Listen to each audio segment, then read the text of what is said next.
No one in the audience was prepared for what was about to happen.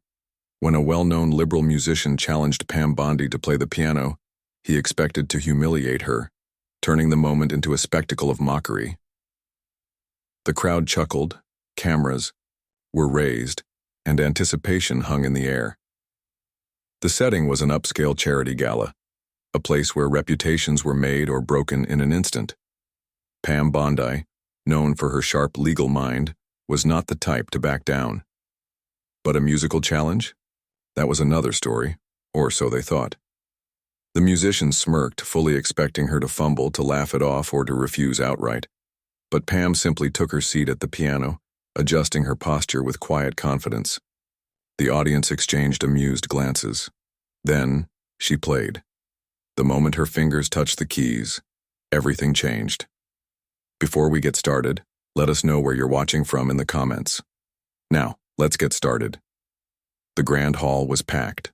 Chandeliers glittered overhead, casting a warm glow over the audience, a mixture of political commentators, journalists, and members of the elite social scene.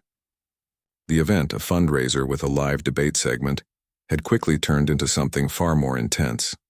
At center stage stood Pam Bondi, former Florida Attorney General, her expression composed and unreadable. Across from her, a well-known liberal, musician, charismatic, outspoken, and eager to prove a point, leaned casually against a grand piano, a smirk tugging at his lips. The atmosphere was charged. The audience had gathered expecting political banter, but instead, it had taken a turn. The musician had spotted an opportunity, a chance to publicly humiliate a conservative figure he disagreed with. He adjusted the mic stand, his voice smooth yet condescending. "Now, Pam," he began, "I'll admit I was impressed by your ability to argue your way through legal loopholes. That's a talent, I suppose." A few chuckles rippled through the audience. "But let's talk about something real, something beyond legalese. Let's talk about culture, about art." Pam simply raised an eyebrow, waiting. The musician turned dramatically toward the piano, running his fingers along the top of it. "See? This right here?" he continued. "This is real talent. No loopholes, no rhetoric, just skill, discipline, and soul. It's something that can't be spun or manipulated with clever words." He tapped the keys, producing a soft melody. The audience watched in anticipation. It was clear he was building up to something. "Now, Pam," he said, turning back to her with a glint in his eye, "I hear you have opinions on a lot of things. You like to talk about values, about what makes someone deserving of recognition." His smile widened. "So let's put that to the test. You seem confident in every debate. Let's see how confident you are in front of something that requires actual skill." He stepped back, gesturing to the piano bench. "Play something." The words hung in the air. The challenge was laced with mockery, an attempt to strip away her composure and force her into an embarrassing moment. He expected her to laugh nervously, to decline, to admit she had no skill outside of politics. The audience was watching closely, some smirking, others waiting to see how she would handle it. Pam remained seated for a moment, her expression unreadable. Then, slowly, she rose. The movement was effortless, almost too calm. She walked toward the piano, the soft clicking of her heels against the stage floor echoing in the hushed room. The musician's smirk wavered slightly. Pam didn't sit down right away. Instead, she ran a hand lightly over the keys, testing them, as if reacquainting herself with an old friend. The audience held its breath.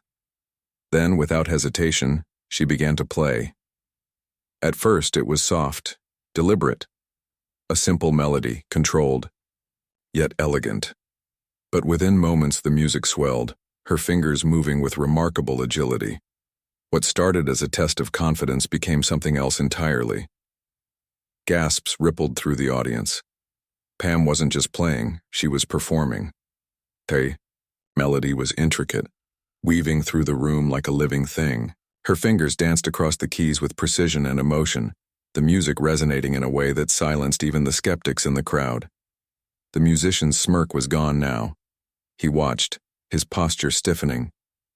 This wasn't supposed to happen. Pam remained composed, completely in control. She wasn't just answering his challenge, she was owning it. A murmur spread through the audience. People exchanged looks, whispers growing louder. "Is this real?" someone murmured. "I had no idea she could play." Even those who had been smirking before now sat in stunned silence. The musician, visibly thrown off, forced a chuckle, clapping, his hands together. All right, he said, shaking his head. "I'll admit that was unexpected." He tried to sound amused, but there was a tightness in his voice. "But let's not pretend playing the piano makes you some kind of Renaissance woman." Pam lifted her fingers from the keys, letting the last note linger in the air. She turned to him, her expression calm, measured.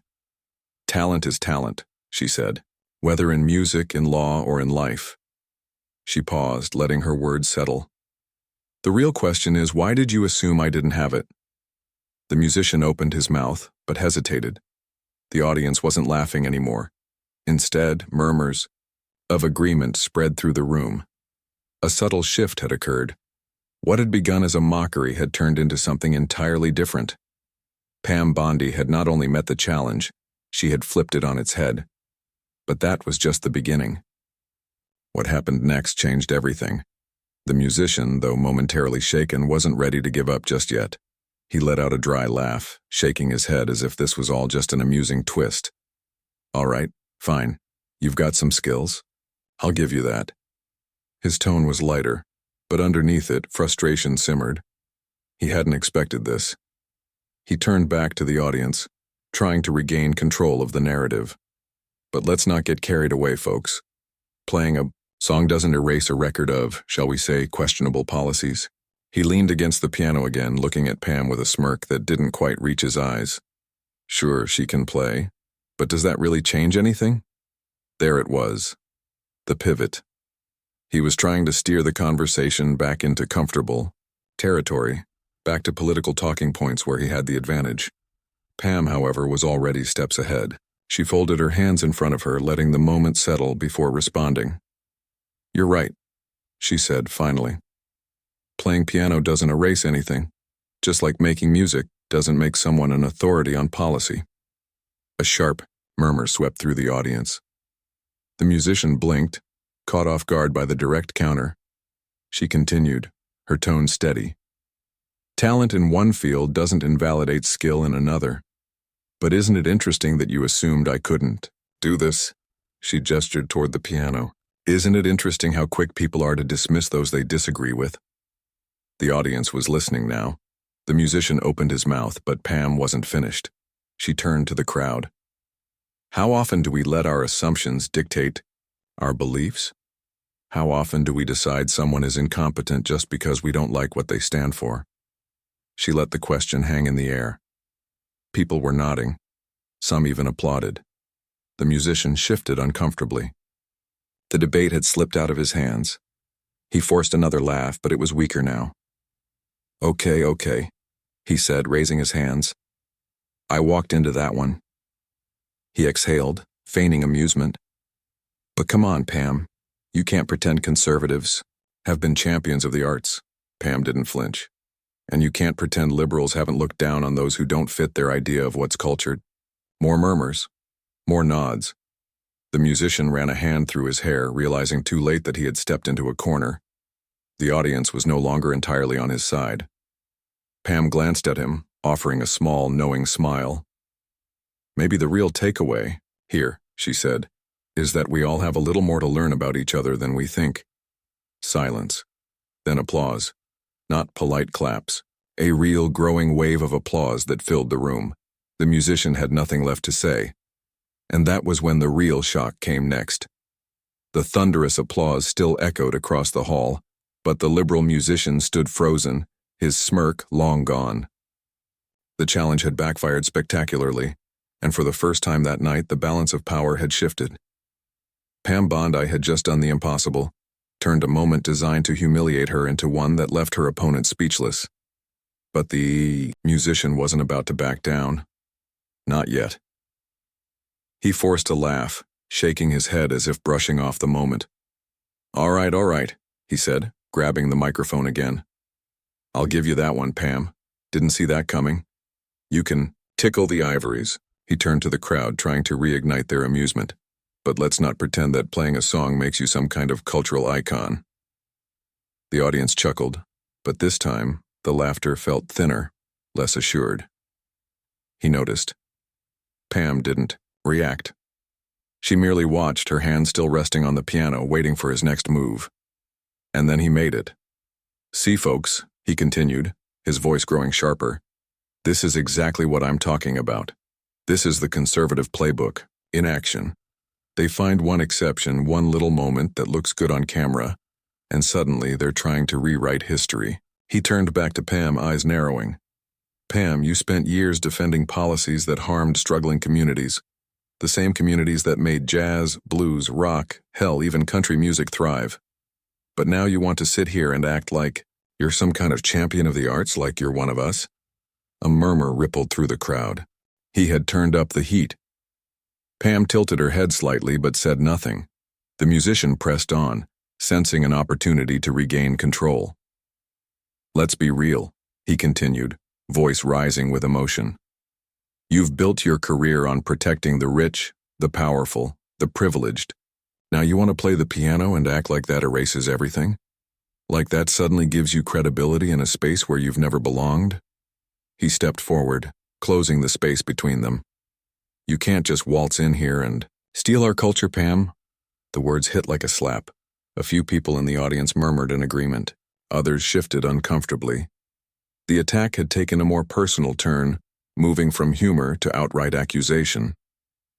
Pam finally moved.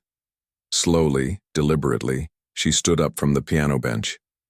She looked at him, not with anger, not with offense, but with something even more unsettling. Complete and utter composure. "You're right about one thing," she said, her voice measured. "I'm not a musician by trade. I didn't build my life in concert halls or recording studios."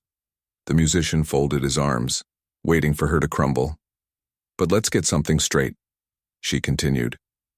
"Liking music, playing an instrument, or understanding the value of the arts isn't exclusive to one political ideology, and it certainly isn't something that can be stolen."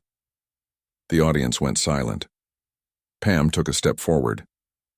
"You talk about culture as if it belongs to one group of people, as if appreciating something, learning something, means taking it away from someone else." She gestured toward the piano. "Music doesn't have party lines. It doesn't belong to conservatives or liberals. It belongs to anyone who respects it, anyone who takes the time to understand it." The musician's jaw clenched. "Oh, come on, that's not what I'm saying." Pam didn't let him off the hook.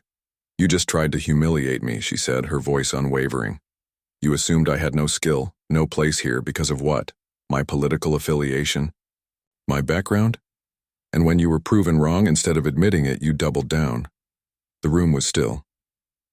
Pam glanced at the audience. "Let me ask all of you something," she said, her voice carrying across the hall. "If I had failed that challenge, what would have happened?" No one spoke, but the answer was clear. The musician swallowed hard. "You would have mocked me," Pam said, turning back to him. "You would have used it as proof that people like me don't belong here. But the moment I prove I can hold my own, suddenly I'm stealing from your culture." More whispers now. A few nods. Pam let the moment settle before delivering the final blow. "You don't own culture," she said. "And you certainly don't get to decide who's allowed to appreciate it." The musician stiffened, his mouth opening slightly, as if trying to come up with a response, but nothing came. Because she was right. The audience began murmuring louder now, small but unmistakable shifts in their expressions. Some were still skeptical, but many were beginning to see the cracks in the musician's argument. Pam had done more than just counter him. She had reframed the entire conversation. And the next move the musician was about to make would be his biggest mistake yet. The room was tense. The liberal musician, still reeling from Pam Bondi's calm and composed rebuttal, knew he had lost some ground, but he wasn't about to let her walk away victorious. No, he had one final trick up his sleeve. He smiled, stepping forward as if he had just thought of something brilliant. "All right, Pam," he said, his voice dripping with condescension. You've had your fun. You played a little piano, you talked about culture, but let's be real, you're no expert. Pam remained motionless, watching him closely. And since you seem so eager to prove you belong in this world, he continued, let's see if you can handle a real challenge. The audience leaned in, sensing something big was coming. The musician turned toward the stage crew. Bring it out. A few moments later, a grand sheet of classical music was placed on the piano stand. The notes were intricate, fast-paced, a piece notorious for its difficulty. Even trained pianists struggled to master it. Pam took one glance at it, instantly recognizing the composition. The musician smirked. This is La Campanella by Liszt. It's considered one of the most difficult pieces ever written. Now, since you claim music has no party lines, let's see you prove it. A murmur swept through the crowd. Some chuckled. Others exchanged knowing glances. This was a trap. Pam wasn't just being asked to play a tune, she was being set up for public failure. If she refused, she would look like a fraud, as if her previous performance had been nothing more than a rehearsed party trick. If she attempted it and failed, the musician would get the exact moment of humiliation he had been hoping for. Either way, it seemed like a no-win situation. The musician crossed his arms, waiting smugly. Pam, however, didn't flinch. She walked slowly toward the piano and took her seat, running her fingers lightly over the keys. She glanced at the sheet music one more time, then looked back up at the musician. Do you play this piece? She asked. The musician hesitated for a split second, caught off guard by the question. Well, I've studied it. It's extremely difficult and only trained concert pianists can truly master it. Pam nodded. So you don't play it. A ripple of laughter spread through the audience. The musician's smirk faltered. That's not the point. Pam tilted her head. Isn't it? She let the question hang in the air for a moment before placing her hands on the keys. Then, without looking at the sheet music, she began to play. The first notes rang out, delicate, yet commanding, instantly recognizable. The crowd gasped as her fingers danced across the keyboard, effortlessly capturing the piece's technical precision. The musician's smile disappeared completely. Pam wasn't just playing La Campanella, she was owning it. Her hands moved with fluidity, striking the difficult arpeggios and lightning-fast passages without hesitation. Her posture remained relaxed, her confidence unwavering. The audience sat in stunned silence, eyes wide, jaws slack. No one had expected this. Even the musician, who had so confidently set the trap, now looked as though he wished he could disappear. And then, just as the piece reached its climax, Pam suddenly stopped. A hush fell over the room. She turned to the musician, an amused expression on her face. You said this piece is extremely difficult, she said, that only the most trained musicians can master it. The musician nodded stiffly. Pam gestured toward the piano. Then why did you assume I couldn't? Silence. Pam. Let the question settle before delivering the final blow. You see, that's the problem with people like you, she said, her voice steady. You don't test people to encourage them, you test them to humiliate them. You assume failure before you even give them a chance. The musician's face turned red. Pam gestured to the audience. How many of you have been in this position before? Where someone underestimated you? Where someone set you up to fail, assuming you weren't good enough? A few hesitant nods at first, then more, then murmurs of agreement. Pam looked back at the musician. The funny thing about traps, she said, is that they only work when the person walking into them doesn't know they're there. The audience erupted into applause. The musician took a step back, blinking rapidly, searching for something, anything to say. But Pam wasn't done. She turned fully toward him now, voice calm yet razor sharp. Let's be clear about what just happened here, she said. You weren't testing my musical ability. You were testing whether or not you could embarrass me. She let the words sink in. And you failed. The crowd roared. Cheers, whistles, and applause filled the room. The musician could do nothing but stand there, utterly exposed. And just when everyone thought it was over, Pam dropped a final bombshell. She turned back to the piano, played a fefew notes, and then, with a small, knowing smile, said, "You really should learn this piece yourself. It's quite beautiful." The audience lost it. Laughter mixed with thunderous applause, while the musician clenched his jaw, humiliated beyond words. Pam had not only beaten the trap, she had flipped it entirely.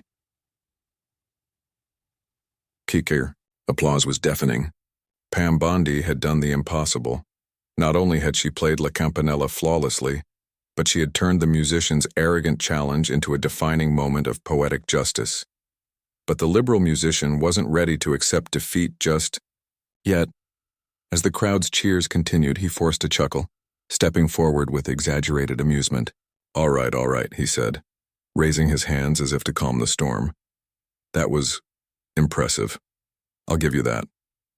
There was a slight tension in his voice, forced casualness, masking frustration. "But let's not get carried away," he added, glancing toward the audience as if appealing to their rational side. "I mean, let's be real here. Playing one classical piece doesn't suddenly make you an expert in music. It doesn't change the fact that you're a politician, not an artist." His words were met with a few murmurs from his supporters, but the energy had shifted. Pam didn't respond immediately. She simply watched him, letting the silence stretch just long enough to make him uncomfortable. Finally, she tilted her head. "So let me get this straight," she said slowly. "A few minutes ago you were using this exact piece to determine whether or not I had any musical credibility. You made it the ultimate test." She gestured toward the piano. "And now that I've passed it, suddenly the test doesn't matter?" A wave of laughter rippled through the crowd. The musician stiffened. "That's not what I said." Pam raised an eyebrow. "Isn't it?" More murmurs. The audience was catching on. The musician's smirk was slipping. "I mean, come on," he pressed, his tone growing more defensive. "You had time to prepare. Who's to say you didn't rehearse this exact moment? You knew you'd be here. Maybe you spent weeks practicing just this one piece so you could have this little gotcha moment." Pam chuckled softly. "And who's to say you didn't pick this piece specifically because you assumed I'd fail?" The audience erupted again, this time a mix of applause and knowing laughter. The musician clenched his jaw. "That's ridiculous." Pam shrugged. "Is it?" The crowd was turning. The smirks that once lined the musician's side of the room were fading. Pam had seized control of the narrative, and he knew it. His frustration began to bubble over. "Look," he snapped, waving a hand dismissively. "This is exactly what conservatives do. They spin things. They find one moment, one little trick, and suddenly they think it erases everything else. Just because you played one piece doesn't mean you understand the culture, the history, the struggles of real artists." Pam didn't blink. "You mean like how you assumed my lack of formal training meant I had no ability? You just judged me based on a stereotype. Isn't that exactly what you claim to stand against?" The crowd murmured louder now. The musician's argument was crumbling. He exhaled sharply, trying to regain control. "That's not... Listen, you're twisting my words." Pam leaned forward slightly. "No, I'm holding you accountable for them." A chorus of "ooh" echoed through the room. The musician's face reddened. Pam turned to the audience now, her voice measured yet firm. "See, this was never about music. It was never about culture. This was about power. It was about someone thinking they could embarrass me, thinking they could define my worth on their terms." The audience was fully engaged now, hanging on to every word. Pam continued. "And now that their test didn't go as planned, they want to move the goalpost. They want to change the subject, and that, ladies and gentlemen, is how manipulation works." The musician stiffened, gripping the microphone tightly. His plan had backfired spectacularly, and he was out of options. But he wasn't ready to back down just yet. With forced confidence, he scoffed, shaking his head. "Oh, please. This is ridiculous. You're acting like you just won some major debate when all you did was play a song." Pam smiled knowingly. "You're right. I did just play a song." She let the words hang for a moment. "But if it was really that simple, why does it feel like you're the one who lost?" The crowd exploded. Cheers. Laughter. Applause. The musician had nothing left. He stammered, glancing around as if searching for a lifeline. But none came. His supporters had grown quiet. The smug expressions were gone. The energy had shifted entirely in Pam's favor, and the final moment of truth was still to come. The musician took a deep breath, his frustration barely concealed behind a thin smile. His confidence had been shaken, his tactics exposed, but he wasn't ready to give up just yet. Instead, he leaned on what every cornered debater does when the walls start closing in. Mockery. "Oh, wow. Congratulations, Pam," he sneered, arms crossed. "You played a song. Do you want a trophy? Maybe a standing ovation? Because if that's all it takes to impress conservatives, then I guess the bar really is that low." A few of his supporters chuckled weakly, but it was clear they were grasping at straws. The room had already shifted in Pam's favor, and he knew it. Pam didn't flinch. She simply tilted her head, a knowing smile playing at her lips. "You keep saying just a song," she mused. "Funny, because a few minutes ago, you were treating it like the ultimate test of credibility." The musician opened his mouth but stopped himself. Pam leaned forward slightly. "So, which is it?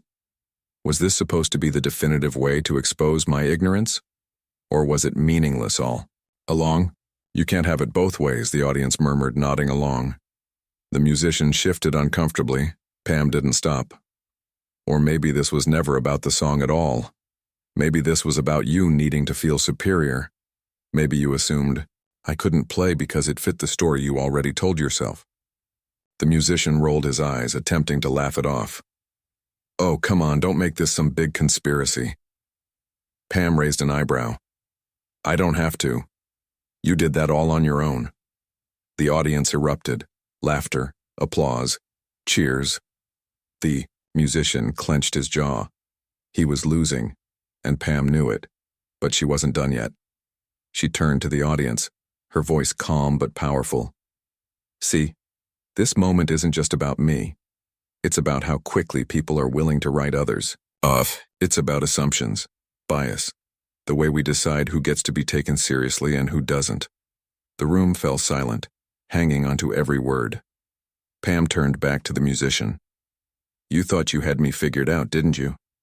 You assumed I was just another politician who didn't understand the arts.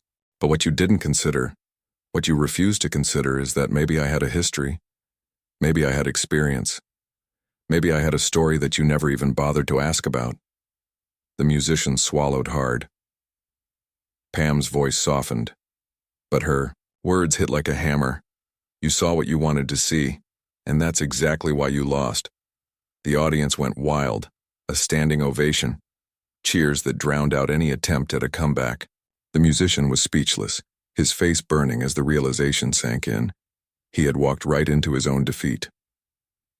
Pam took one last look at him, then turned back to the audience. "Lesson of the day," she said, her voice carrying over the roaring applause. "Never underestimate someone just because they don't fit your expectations." Mic drop. And that's when the real shock came next. The musician stood frozen, his face a mixture of frustration, disbelief, and something else, something more difficult to admit. Defeat.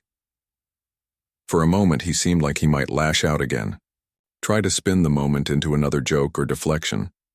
But the weight of the audience's reaction, the realization that he had been outplayed at his own game, finally settled in. He let out a forced chuckle, shaking his head. "All right, Pam, I'll give you that one." His voice lacked the usual arrogance. It was an attempt at grace, but it didn't erase the fact that he had lost. Pam simply smiled, not gloating, not rubbing it in, just standing firm in the truth. The applause slowly died down. She took a step forward, addressing the room. Her voice was steady, her words deliberate. "This was never about me proving anything," she said. "It was about challenging the way we see each other, about the assumptions we make before we even give people a chance." The audience nodded, fully engaged, fully with her. "I wasn't expected to know how to play because, in his mind, I didn't fit the image of someone who could," she continued. And that's how so many people get underestimated every day. Not because of their actual skills or intelligence, but because someone assumes they don't belong. She let the words sink in. And it's not just about music. This happens in every industry, every debate, every opportunity. People get boxed in, dismissed, ignored. Not because they aren't capable, but because someone else decided they weren't worth listening to. The musician lowered his gaze. He had come in trying to humiliate her, and now he was the one being forced to listen. Pam took a deep breath, then delivered her final, undeniable truth. In the end, intelligence, merit, and truth always rise above arrogance and manipulation. The audience erupted into applause again, but Pam wasn't done yet. She looked back at the musician, giving him one last chance to respond. A moment for his redemption. He sighed, rubbing the back of his neck. "I guess I should have done my homework," he admitted, forcing a small, sheepish smile. Pam nodded. "That's all anyone can ask." With that, she turned back to the audience, her voice carrying a final lesson. Next time you judge someone's abilities before even giving them a chance, stop and ask yourself, do I really know what they're capable of? Or am I just assuming? She let the question hang in the air. Then, with a knowing smile, she left them with one last thought. If you believe in standing up for truth, share this video. Let's make sure no one is underestimated again.